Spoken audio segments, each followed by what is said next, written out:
Welcome into the Thunder basketball universe presented by COOP Ale Works, the Road Pod edition. As you can tell, this is the beauty of having these podcasts on YouTube because you can clearly tell we're not in our studio. No, certainly not. At the Thunder business office. We're not at the Thunder Ion, so that must indicate we are somewhere across these here United States. Yeah, don't let these white concrete walls fool you. This is actually the glitz and glamour of the NBA. This is a media dining room in San Antonio. And we are here at practice for the Thunder. They just came off a tough 2-point loss at Dallas. Gonna get set to take on the San Antonio Spurs tomorrow on Wednesday. Yep, and that was a close-fought battle from the Thunder. Another, just one of those resilient, poised efforts to shave down a large deficit and give themselves a chance to win down the stretch. We're now here inside AT&T Center to bring you the Thunder Basketball Universe and bring you up to speed on everything that you missed. So, Gallo, I say we go into You Can Shay That Again and get everybody caught up on everything. Sounds good. All right. Okay, here's the quote. I love basketball. We got 82 games in college. My season would have been over already. That's Trey Mann, yeah, young man. It is. He played his 30th NBA game of his career at Dallas. It's more than in either of his 2 seasons at the University of Florida. He played 29 games his freshman year, I think just 24. His sophomore year, COVID had a lot to do with that. And so I think it spoke to me that this is a young kid that is still very inexperienced, but he is having impact on games. You can see him get better game to game. He is becoming more aggressive defensively, more physical, more kind of just spunky out there on the floor defensively. And so I think it's been very encouraging to see him in a variety of different roles. We've seen him catching and shooting off the ball. He's been excellent, about 50% shooting on catch and shoot threes and on corner threes. But then on the ball, he's served as kind of the primary playmaker in those second units too. And so to get all of that from, a guy that was picked 18th in the draft is really, really special. I want to tap into the mentality aspect of this because the question to Shay was like, how are you dealing with the long road trip? This is the longest road trip of the season. You guys have 4 games and it's a full Sunday to Saturday sort of week on the road. And he was just like, I love it. Yeah. I love basketball. It's great. And just that term, like, I love basketball. Obviously, all of these guys love to play. They love to be out there on the floor. But for Trey, he, like you're mentioning, he's had a lot of different experiences, both with the Thunder, with the OKC Blue, coming off the bench, starting. So it'd be easy to kind of be fatigued and a little bit of just like, I just kind of want a little bit of normalcy. But if you love basketball and you love preparing for basketball and you love getting to the path to be great, all of this stuff is going to be fun for you. Well, and this is the lifestyle stuff that players dream of. And this is what they work so hard for. This is what they create their My Player on NBA 2K so that they can, see themselves in these situations where they're traveling from Dallas to San Antonio to Charlotte to Cleveland on the long 4-game road trip. I mean, this is what they worked so hard to get to do. And, Paris says, I'm sure you can attest, as I know I certainly felt in my first years, and I still feel grateful now, but like, the lifestyle of being able to travel in the NBA and get to go to all of these cities and, stay in nice places and fly on a nice plane, like all of this stuff is got to be, you're really embracing all of that when you're a 20-year-old rookie and just embarking on your NBA career, only 30 games into your career. Exactly. While we're on the topic of Trey Mann, I'm going to go into my You Can Shay That Again. Let's do it. Okay. I wasn't there, but I was kind of there. And I thought this was going to be your You Can Shay That Again. It should have been. It slipped my mind. But explain it to the people. Okay. This is we talked to Trey Mann pregame before the Dallas game, and I threw a couple of questions out there about his defense and how he's piecing together more and more of those feisty sort of defensive plays that he knows he needs to make in order to stay out there on the floor. Nick Gallo, our resident decade-long veteran, swoops in and was like, there's Steven Adams sort of had this sort of mentality when he was here where he was watching film and in the game, you felt like you were in the right spot, but then you go and watch film and realize you were not near at all where you needed to be. It's a common thing for players, Paris. I'm sure you know this from 100%. Your playing days, just that, And I think we do this in all of our walks of lives where you think that you were prepared for something. You think that you were doing the right thing. You think you were in the right spot. You were driving. You thought that you were in between the lane lines or you thought you were going the speed limit and you weren't. And so that's something that Trey and so many of these young players have to learn over the course of time.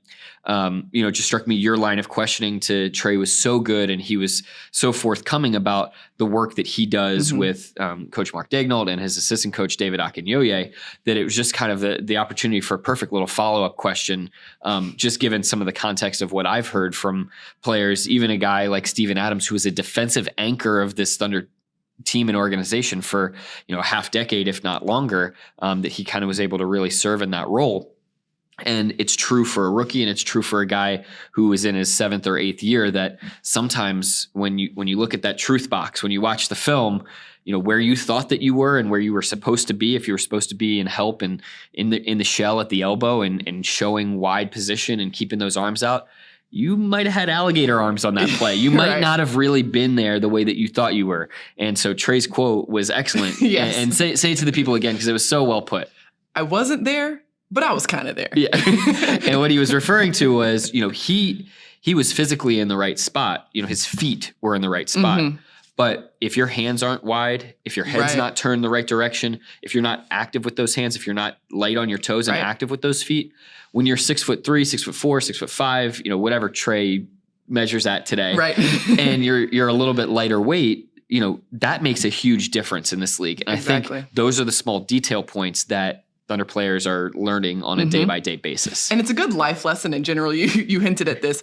Sometimes what it feels like isn't what it is in reality. Yeah. And that's why film is so important in basketball specifically, but just like in life, Even at home, at work, what I thought I said is actually not what I said. We're very lucky that, so much of our jobs is around, we're recording what people are saying all the time. We can always go back and we've got be receipts. The stenographers of actually, you said exactly this. I think we'd all maybe suffer a little bit if somebody had their iPhones out recording us at all times and saying, picking apart exactly how we phrase something or what we said. Good thing we're the ones recording these interviews. And speaking of transcripts, well, we're done with You Can Say That Again. So let's go into You Can Name That Dude. Okay, but there's another type of transcript, and that's called the box score. And that shows you some things about how games went. Exactly. So I'm gonna pick out a line. A guy played 12 minutes, scored 15 points, shot 4 for 5 from the field with 3 rebounds and 2 assists. I'm going to go out on a limb here and say that this is Shai Gilgeous-Alexander in the 3rd quarter against Dallas. You got it. I feel like we're like hive mind right now. We just know where we're at. Yes, this was Shai's 3rd quarter at Dallas as he helped really one of the most impressive runs that we've seen the Thunder put into a game all season long. OKC was down by 22 points about midway through the 3rd quarter, and they stormed back with a 22-2 run, and a lot of it was on the back of Shai. And I know I'm just getting it out early, but I need to just go ahead and put out my Name That Dude. It's really more like Name Those Dudes. It's 65% from the field, 8 for 15 from the 3-point line, and 12 assists. This is the Thunder in the second half of that game after, just not finding rhythm offensively. And I wanted to point this out because the guy who sparked all of this, the guy who got that ball rolling for the Thunder offensively was Shai Gilgeous-Alexander, and he absolutely exploded in that 3rd quarter. The play of the game was probably the driving dunk over Kristaps Porzingis, who has been a very effective shot blocker this season, nearly 2 blocked shots per game from Porzingis. But Shai, in the middle of this 3rd quarter run, he had played a lot of minutes to that point. He still had the gas and he still had those springs to be able to get up. He hasn't dunked a ton this year, I think about a dozen dunks, but that one I think may have counted for more than one because he rocked the rim. It certainly did, because that's a momentum swinging play. And when you make those sort of energy plays that get the whole bench into it and get everybody on the floor into it, that sparks momentum and that turns into more points down the road. One other thing I want to point out about Shai's 3rd quarter, and Mark Daignault talked about it after the game, was obviously Dallas is trying to stop Shai. They understand that Shai is the head of the snake for the Thunder's offense. And so they're sending traps at him. They're sending double teams. Yeah. They are trying to blitz him as soon as he crosses the half-court lineup, basically. And what Shai did was he just didn't even let him get set. He didn't even let the trap happen. He was just hitting the gas, accelerating downhill before the trap, before the double team could even get to him. And like you were mentioning, to do that in the third quarter after you've already played 2 quarters of basketball takes a lot of energy. And Shai played for the full 12 minutes of this third quarter. So he was doing this for a long time and keeping that energy high when the team needed it most. And just for context, like most players' rotations are about 8 minutes long. Yeah. You know, a lot of times you'll see the starters begin to check out of the game around the 4-minute mark of the first quarter, and then they'll come back in around the 8-minute mark of the second quarter. That obviously varies a little bit so that you can keep a couple starters on and then get a couple starters back on the floor earlier. But that's sort of those are the generalities. Shai playing the full quarter, that's impressive. And I think it also speaks to a wider trend of Shai in the third quarter. That was his 11th double digits third quarter scoring all season long. That's one of the better marks in the league. He's now, I believe, in the top 10 in third quarter scoring among all NBA players, over 7.5 points per game per third quarter this season. And, you know, earlier in the season, he said, oh, you know, it's just coincidence. He kind of tried to, like, you know, flick that question away of why he's been so effective in the third quarter. He was a little more forthcoming last night when he said, you know, I think there are things that I'm seeing over the course of the first half, and I'm starting to understand and recognize situations, how they're guarding me, how I'm being defended, how the team as a whole is being guarded. And, you know, he kind of viewed it as a, you know, picking a lock or you know, solving a puzzle, like information gathering. There's always a way to do it. There's always a way to break through some of the ways that you're being defended. And, you know, for him to be able to kind of like solve that puzzle over the course of time and be able to assess, settle, and then have an action plan coming out of the third quarter is great. And all of this sounds so like calculated. To be truly great in this league, this is all instinctual for Shai. Like, I'm not sure he's necessarily sitting down and like, okay, well, they did this time, so I'm going to do that. Like, he's just seeing, perceiving. That's like why these guys are artists too. Yeah, and I want to zoom out here and just put into perspective the impact that Shai's third quarter had on the team as a whole. And in the first half, and shout out to Chris Josephson who got these stats to us ASAP this morning. I don't know when this guy sleeps, but you deserve a nap, CJ, for all of these stats that you're throwing at us. So the Thunder had 48 points before they went on that massive run, and they were only shooting 3 of 20 from behind the arc. That's you know, not really up to where the Thunder has been shooting this season. And so in the second half, once that run got going, the line that keeps sticking out to me that Mark Dagnall has said, I think it was maybe 2 or 3 games ago, said Shai has been playing to a style that ignites our offense. And this is kind of showcasing that. When Shai started getting into the game offensively and he was attacking with pace, getting downhill, putting pressure on the rim, that opens up so much around the perimeter for the Thunder.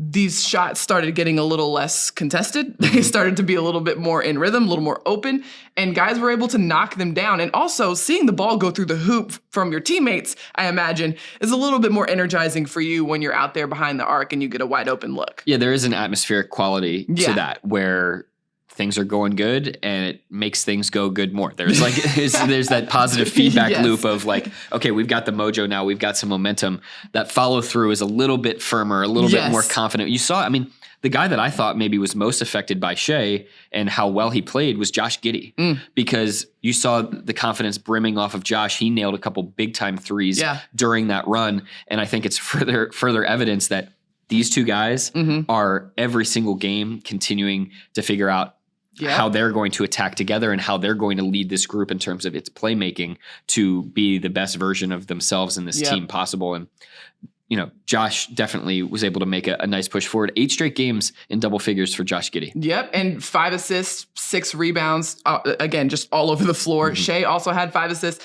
5 assists, 6 rebounds in that game. Just both of them can obviously impact the game in multiple ways. Gallo, I want to take this to the fourth quarter now, because the Thunder, that third quarter was all about just taking brick by brick, chipping down that deficit, got it down to within one possession heading into the fourth quarter. And that really set up a battle because Dallas closed out that third quarter kind of frigid from the field. I mean, they were not knocking down shots at the same clip that they were in the first half. That allowed the Thunder to obviously get that momentum and really whittle down that lead. But the Thunder wasn't necessarily able to tie the game or get ahead, but they kept the game within one possession for the entire fourth quarter, basically. These are the types of crunch time situations that this team has got to continue to learn how to play in. They are just racking up these experiences, and that's critical. Regardless of what the outcomes on the scoreboard are right now, it's practicing the execution. And there were some good and there were some things to improve on. Lou Dort making a steal. Well, first of all, the Thunder forcing a sideline out of bounds on a Dallas possession. And then Lou, as Matt Pinto, who's filling in on play-by-play, said literally right behind our ears, Thunder's got to get a steal here. Not even a millisecond later, Lou Dort is jumping the inbounds pass and getting down the full court for a dunk. You had to have that play. And there were a couple inbounds plays that the execution was just not quite there. The idea was right. The plays were, good plays drawn up in the huddle, things that we've seen work before, but they couldn't just quite get the timing right. Dallas had sniffed out a couple things. So these are really good opportunities for the Thunder to assess, evaluate, and do better the next time. Yeah. But the moral of the story is that the execution to put themselves in the position to get the shot itself, even though, the possession kind of didn't go the way that they wanted it to. And Dallas, credit to them, really snuffed every option out on that inbounds play. The Thunder put themselves in a position poised enough because, and I wrote this in my notes here, this is a little bit of inside basketball for what we do on the sidelines. All I wrote here, Thunder timeout, 20 seconds left, 97-100. Big possession here in all caps. And this is when come back to this later. Star, come back to this. Exactly. And this is when the Thunder had an inbounds play. I think the Dallas had just missed one free throw. And so the Thunder had an opportunity to tie the game. The Thunder didn't get a shot off in that possession. It didn't go the way they wanted it to. The game wasn't over yet. Right. The Thunder still had an opportunity. They fouled the right person, and Dallas made 2 free throws on the next possession. One free throw on the next possession. So they still had a shot, But Coach Dagnall doesn't call a timeout, and Shea gets the ball in transition, kicks it ahead to Ty Jerome, who just knocks down a three-pointer, just kind of a little off balance, but kind of in rhythm too, like one of those Ty Jerome threes that he can certainly knock down. Next thing you know, the Thunder's in the ball game, and there's about 3 seconds left on the clock. It's about remaining poised, not getting rattled, and recognizing when they say it's a 48-minute game, it is literally a 48-minute game. And that last minute 48 matters just as much as minute 1 through 47. It was fun. I had to move over to my spot to potentially get in position for a walk-off interview, and I'm sitting in the crowd with some of the other fans just waiting to see what's going to happen as Green from Dallas missed those 2 free throws. Big free throws. There's Thunder fans sitting in the second, third row, they're getting some shots off themselves in terms of anticipating what might happen next. Unfortunately, that final inbounds play didn't quite work out for the Thunder. But you're right, the trust and confidence that Mark Daigneault showed to have Ty Jerome on the floor in that situation. This is a guy that hasn't been in the rotation that much all season in comparison to some other guys.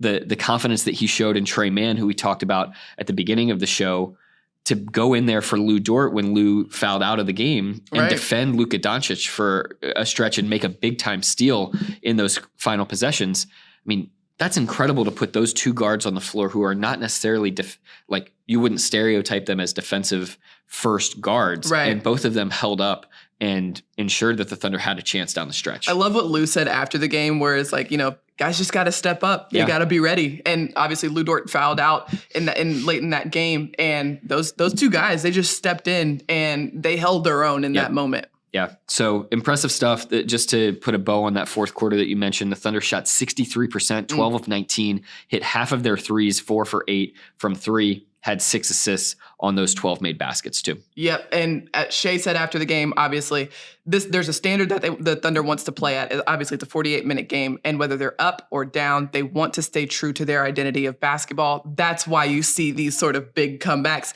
The next step for the Thunder, and this is what Shay said after the game, is to not get down big. Right. And to not have to come back in the first place. So a lot of learning lessons for the Thunder from that Dallas game. But good thing they've got 3 more games on the road before they return back to Oklahoma City. We're going to take a short break here, and we'll be right back right after this.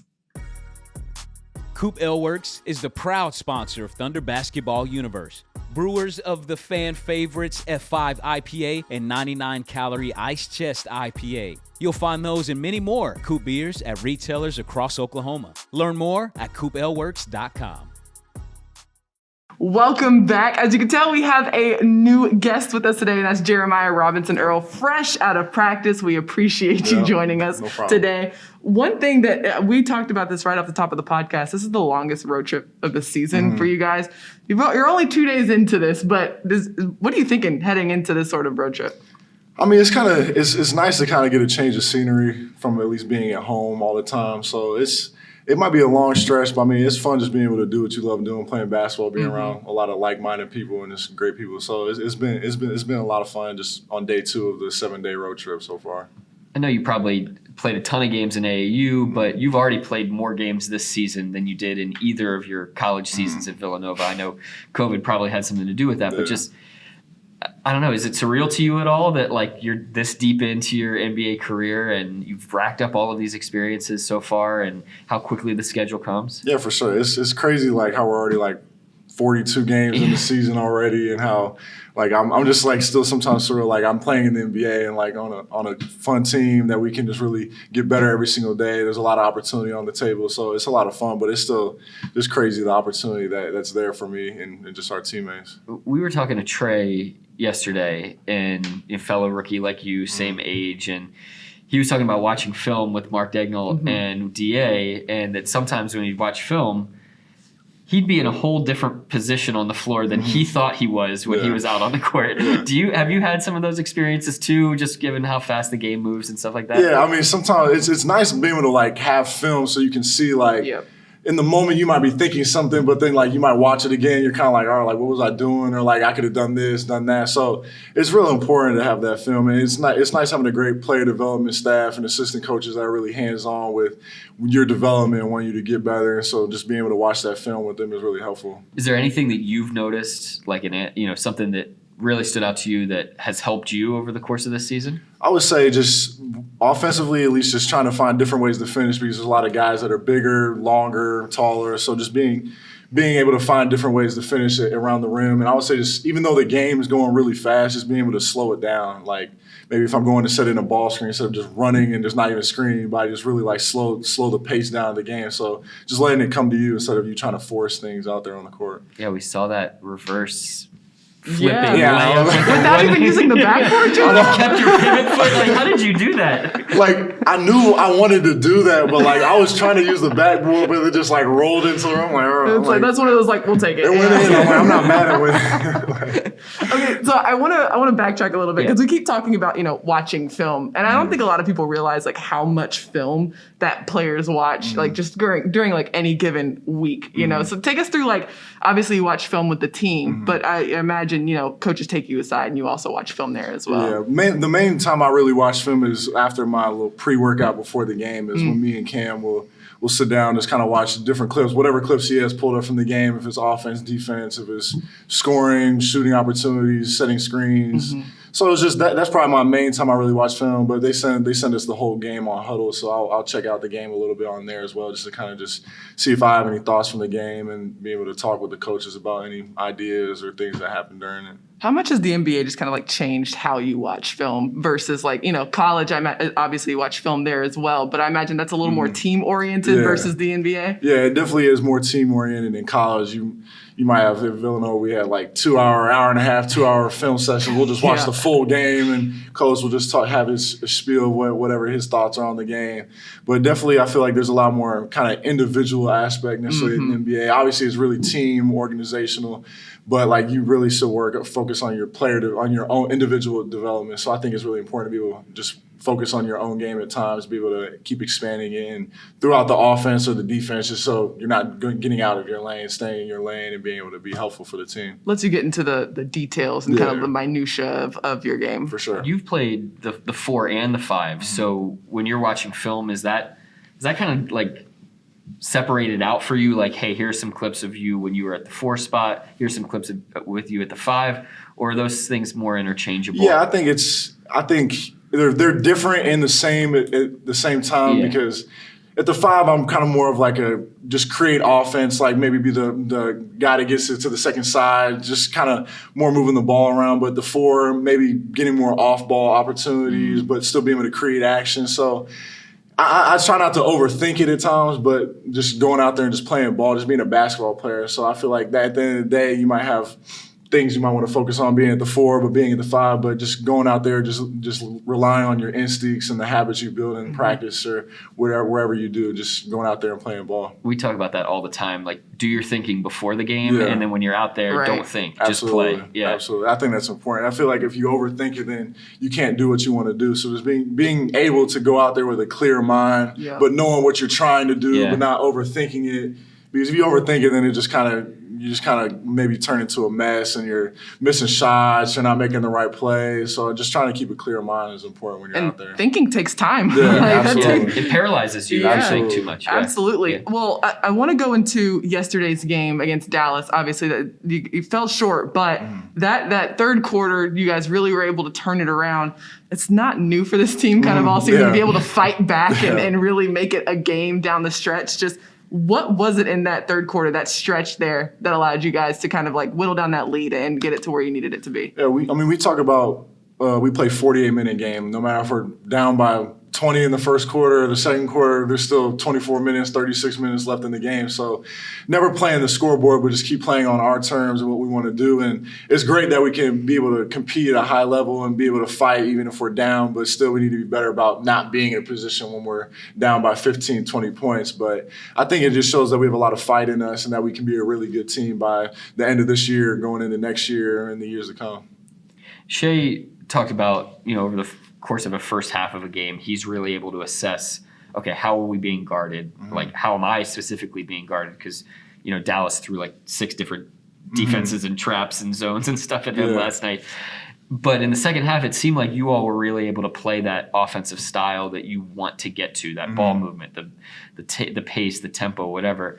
Like, how did you see that unfold over the course of the game to be able to get to your identity as a group?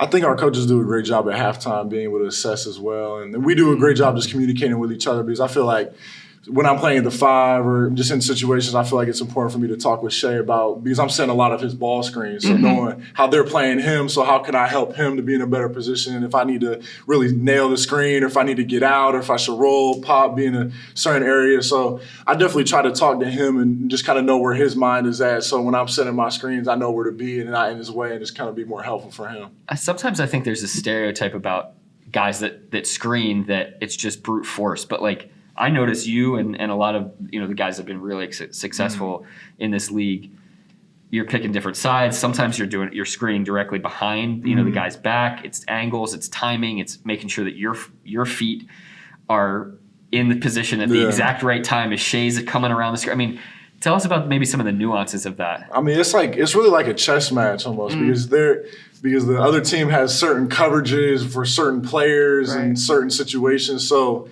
when I'm coming to set a screen, I need to know what my guy's doing, if he's in a drop or if he's leveling. So if I need to really set the screen, so I force the defender to go over the top of the screen, so he might have an advantage on his man, or so if I'm going to roll out, or if my man's up leveling on the screen, so I need to just stop short, let Shay go, and then I just get out real quick because they might double him. So it's really just, we talk about just taking notes, like in the first maybe like 5 minutes of the game, because they might throw a couple different coverages at you. So just kind of just getting the feel, maybe not forcing anything in the first couple minutes of the game, but just kind of just taking notes on what they're trying to accomplish during the ball screen coverages for them. Your explanation, people, is exactly why you can't be thinking out on the floor. What you just laid out was so much. Right. There's so much there's so much to the game that is like not even thought about, or even like you can put a stat down for like setting screen. That like it's a whole game of its own within the game. There's a lot of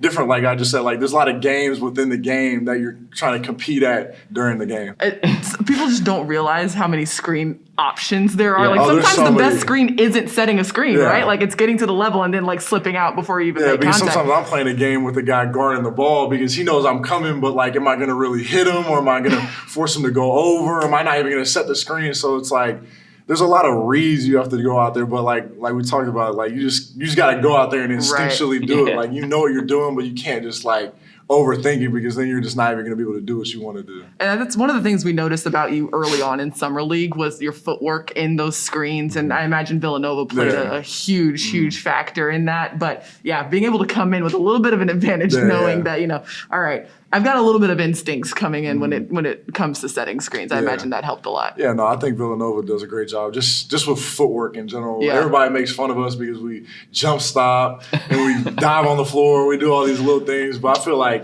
that's the reason why I went there, because I just saw like just the development they have with the players going into the NBA. Fundamentals. Exactly. Like they're rookies coming into teams, being able to be impact players for teams, and some of the guys right now in their third year or fourth year, however long they've been going. Like we played Jalen Brunson last night, Mikal, Eric, Josh Hart. Like there's a lot of guys that have been able to do their thing since they've just gotten into the league. Yeah, so people might make fun of the fundamentals like that, but you have had a prolific three-point shooting start to your career so far because of the separation you're able to create when you're rolling out of those, popping out of those screens. And, it's a longer three-point line. The fact that you've got the ability to pop out to the three-point line and catch and be in rhythm, like that's huge. Yeah, for sure. I just being able to be versatile, just being able to try to just dabble into everything. That's why I want to be able to be a jack of all trades instead of like a master of just one. So I feel like that's where I want. That's what I'm trying to keep doing. Just keep getting better. Just keep expanding my game, become versatile. So it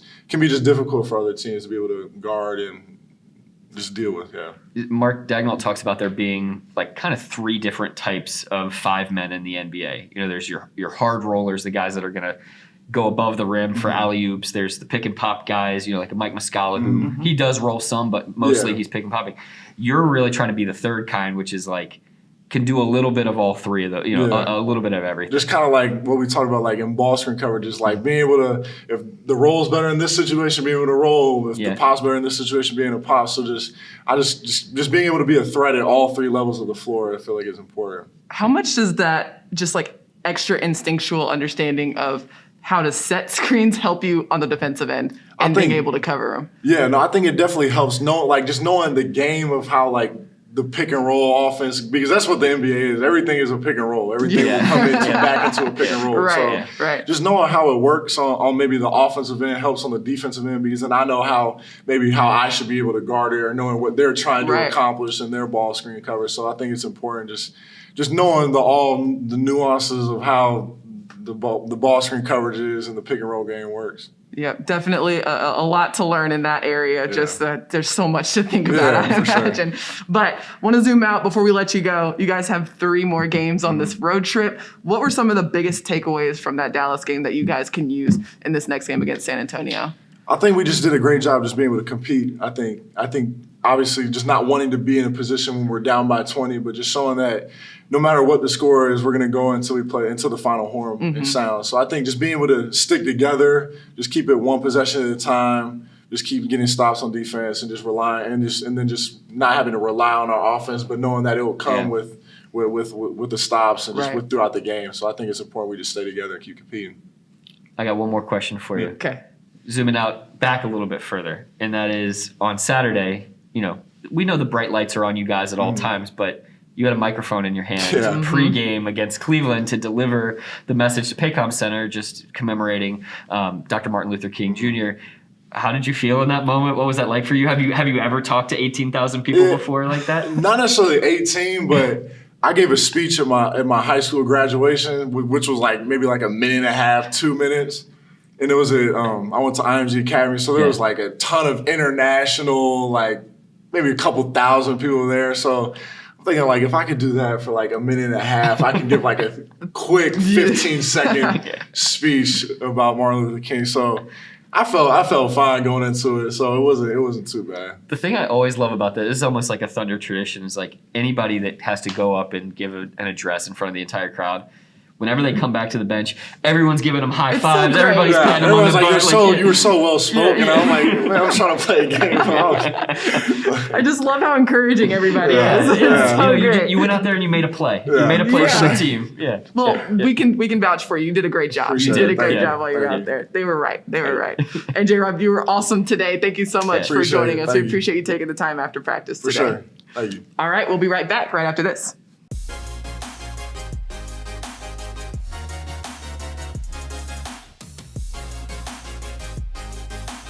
It is now that point in the podcast where we want to bless your timeline. And really, these past 2 games, we have had the opportunity to recognize, celebrate, and commemorate the life and legacy of Dr. Martin Luther King Jr. The Thunder played actually on January 15th, which is Dr. King's birthday, and the Thunder played in Dallas on January 17th, which is the national holiday celebrating MLK. So a lot of celebrations happening throughout both arenas that the Thunder got to experience. Yeah, there was a lot of activations inside Paycom Center. And, the one thing that I wanted to point out, though, I had an opportunity to talk to Derek Favors, who's from the city of Atlanta. Originally, that's where Martin Luther King was born. That's where he did a ton of activism. He had a very famous sit-in at Rich's department store in Atlanta. Derek told me, with a wry smile on his face, there's murals everywhere. The whole of Atlanta is MLK. Right. And so, this just having my first time to really sit down and talk with Derek about where he's from and that background, I just thought it was really special to get his perspective, him being his first year in OKC on MLK Day. So definitely go to OKCThunder.com to check out that story because, just his connection to Atlanta and some of the roots that MLK had there and still has there was pretty special. And you did a really good job with that story. I love the veteran perspective on that as well. And then you also have a guy like Jeremiah Robinson-Earl, who was given the opportunity to do the pregame player address inside of Paycom Center on January 15th. And he did a fantastic job. And I think he also wore a sweatshirt, if I saw this correctly, on OKC Thunder or the social media channels. He wore a sweatshirt to the game with MLK on it. I thought that was really cool. He did that game, and then I was in the elevator with him in Dallas. Actually, he was wearing another MLK, so a different look for him there too. But yeah, awesome to see him. Stand up, deliver. It's not easy to speak in front of 18,000 people, and he gave a really nice address there. He certainly did. And it wasn't just the Thunder team itself getting involved in the activations. The Thunder business office, actually, if you go to @Thunder Cares on Instagram, you'll see some really, really fun photos. And that's because rather than just, kicking their feet up, enjoying the day off from work, the Thunder business office got out into the community and they participated in the annual MLK Day Parade in downtown Oklahoma City. Huge Thunder contingent out there. And it was really, really cool because obviously the pandemic certainly put a dent on last year's MLK Day Parade. I think it kind of went virtual maybe. And so it was really, really cool to have everybody out there, Thunder Girls, Thunder Drummers, Rumble, and, all of those faces we see in the business office all the time. I was jealous that we were on the road for that and we weren't able to be there in person, but to all of our friends back in OKC who were there and participated, great job. And thanks for representing the organization so well. We have one more thing that blessed our timeline, and this was absolutely incredible. This was on January 15th. There was a very, very special guest in the building for the Thunder. Nick, you and I got a chance to meet this young man. His name is Davon Johnson, and he is a 11-year-old hero. Hero, really sort of living out the value of being there and helping others. That's one of Dr. King's most famous quotes is, your value is in, I'm paraphrasing here, but your value is in what you're doing for others. Yeah. And, Davon in the same week, Same day. saved 2 people's lives. So a classmate of his in school came into the classroom and was choking. And Davon, who said that he's watched a lot of YouTube videos, performed the Heimlich maneuver and was actually able to dislodge whatever was in there. Choking him. And, mind you, this is an 11-year-old kid springing into action and doing that. And then later on, there was a house fire near his home. and he asked his mom to stop the car. They got out, and as they were sort of assessing the scene, there was an elderly woman that was still in the house, and Davon was able to go in and help her, get out of the house, Yep. And was able to make sure that nothing terrible happened to this elderly woman. I love the fact that we got to meet this guy face to face, and he was just, obviously enjoying the festivities and the activities before the game. He was honored in game to the standing ovation from Paycom Center. I mean, 18,000 people just clapping and standing for you. I can imagine that was an incredible moment for Davon. But also, he was recognized by the Muskogee County Sheriff Police, the police department, the superintendent. He is just an honorary, just first responder from here on out. And he told us that when he grows up, he wants to be an EMT. That's right. Yeah. So very cool to see the youngest generation stepping up to the plate. And hopefully we see even more of it. That was quite the, few days of timeline blessings. It was a very full heart coming into this podcast. So hopefully that'll keep you kind of tide it over for the next few days. Yeah, and here's what's on tap for the Thunder for the next few days. Obviously, we mentioned right off the top, we are right in the thick of the longest road trip of the season for the Thunder. Thunder just played in Dallas yesterday. The Thunder plays in San Antonio tomorrow, that's Wednesday, before they head outside the Lone Star State for the first time in this road trip, and they go out to the East Coast where they'll take on Cleveland and Charlotte, and then Cleveland, playing Cleveland for the second time in a week. Yep. So the next time we'll pod is next week when we're back from the road trip, and so be sure to stay tuned. The Thunder will play on Monday at home, so we'll probably come to you Tuesday after that game. But until then, we want to thank you so much for watching and listening. Be sure to like, rate, and subscribe wherever you get your podcast. If you're not watching on YouTube, be sure to go check out that channel as well. And until next time, thank you so much to our producer, Matt Bishop. And until next time, Thunder up, and catch you later.